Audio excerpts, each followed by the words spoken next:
Hello everybody and welcome back to Screen Stars. I'm here today to bring you my review for the 2019 action thriller Dragged Across Concrete, a film that is directed by the hugely talented Craig Zahler, Craig Zahler, who has directed two outstanding films in my opinion, Bone Tomahawk and Brawl in Cell Block 99.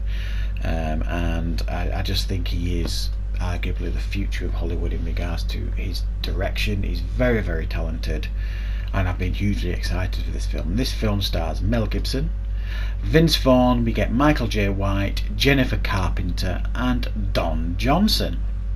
And what is this film about? Well, this is actually one of those quite complex type of thrillers, and it focuses on Mel Gibson and Vince Vaughn's characters, who are both police officers.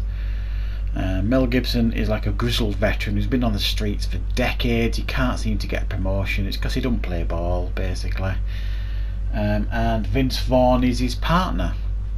And at the beginning of the film, you see them doing a bust. They get a bit heavy-handed, and as modern day society is, someone films them do it. Even though it's a successful bust and they manage to get these drugs off the streets, someone films them, so their boss, played by Don Johnson, has to suspend them. He doesn't have a choice, so they get suspended. I think it's something like 6 weeks without pay. That's disastrous, certainly for Mel Gibson, because he at home, he's living in a fairly rough neighbourhood.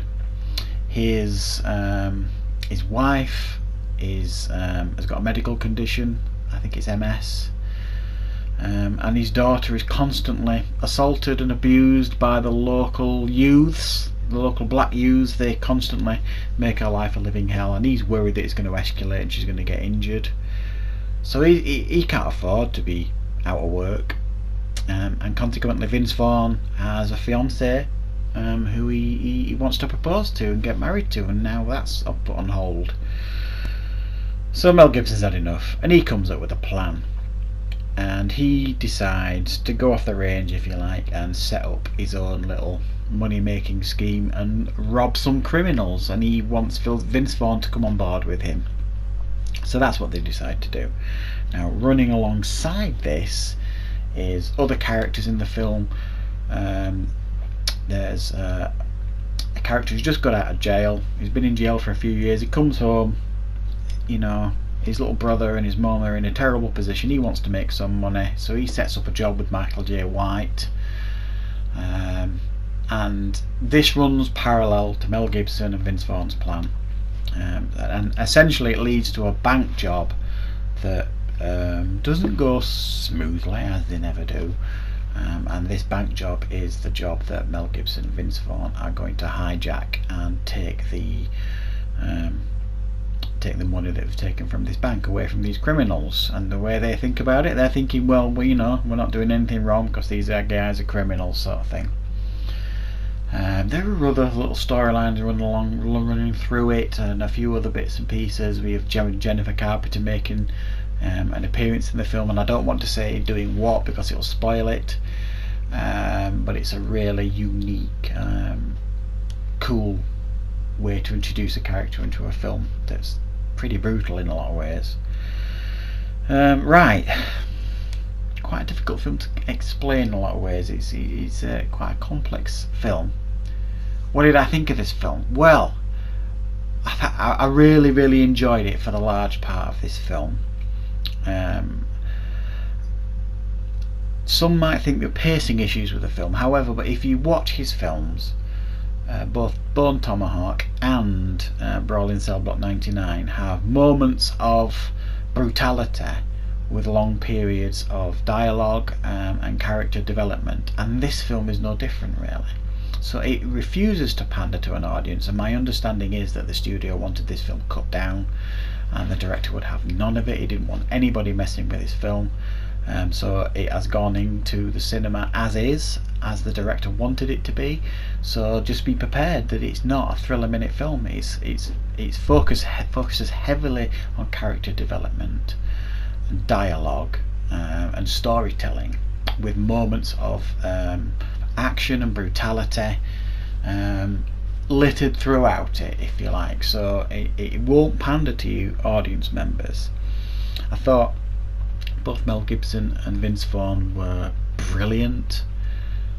Great chemistry between those two, and apparently this script was given to Mel Gibson when they worked on the Hacksaw Ridge film together, the war film that Mel Gibson directed and Vince Vaughn was in.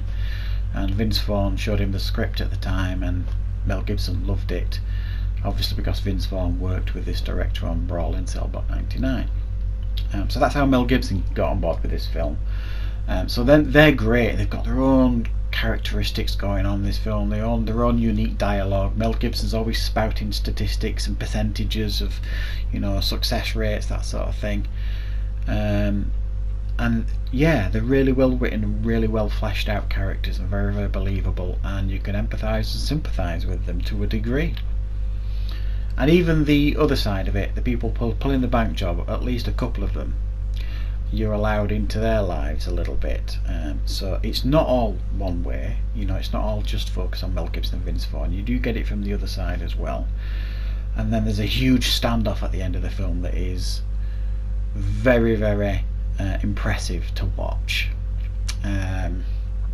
But as with all these films, Craig Zahler's films, it doesn't give you the ending that you want or even may deserve, but it gives you an ending. And you can't. I don't have any complaints about the ending that it gave me, but it might not have been the ending I wanted, but it was certainly an ending. And yeah, out of the 3 films that he's done so far, and he gets compared to Quentin Tarantino, this director, a lot with his dialogue and things like that, because he wrote and directed this as well. And there is a comparison, but at the same time there isn't. They are very distinctive directors. I'd like to watch this film another couple of times before I make a determination as to where it stands with the other 2. Right now, I probably think I prefer Bone Tomahawk and Brawl in Cell Block 99, but I do want to watch this again another couple of times. I'm going to give it an 8 out of 10 as of now. It is very, very good. It's the most... I'm trying to think of the best word to describe it. It's his most... palatable film, I suppose you could say.